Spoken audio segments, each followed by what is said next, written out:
तो इसलिए मैं आप लोगों को ये बताना चाहती हूँ, खास तौर से दलित, आदिवासी व अन्य पिछड़े वर्ग के लोगों को, यदि भारतीय जनता पार्टी तो आरएसएस की और इनके सहयोगी जो अन्य संगठन हैं उसकी सोच के मुताबिक चलकर इस पूरे मुल्क को, पूरे देश को हिंदू राष्ट्र बना देती है,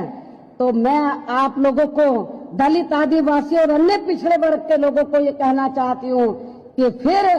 आप लोगों का हित तो हिंदू राष्ट्र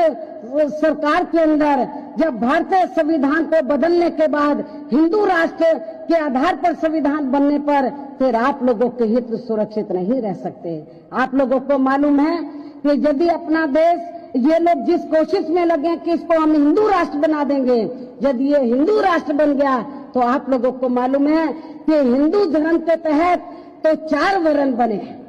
हिंदू धर्म के तहत जो 4 वर्ण बने हैं, तो चौथे वर्ण में तो शूद्र लोग आते हैं, जिसमें दलित, आदिवासी, अन्य पिछड़े वर्ग के लोग आते हैं, और चौथे वर्ण को, शूद्रों को, तो इस देश के अंदर तो हिंदू धर्म के मुताबिक तो वर्णों के आधार पर आपको केवल गुलामी का अधिकार प्राप्त था। आपको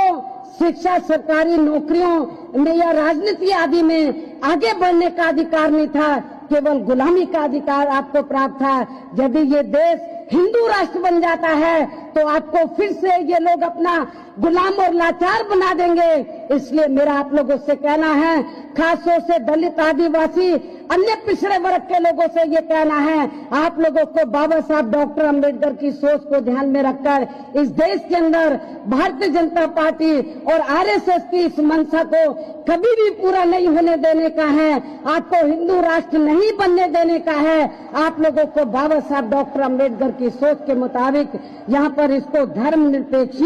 कोई इसको बना के रखना है।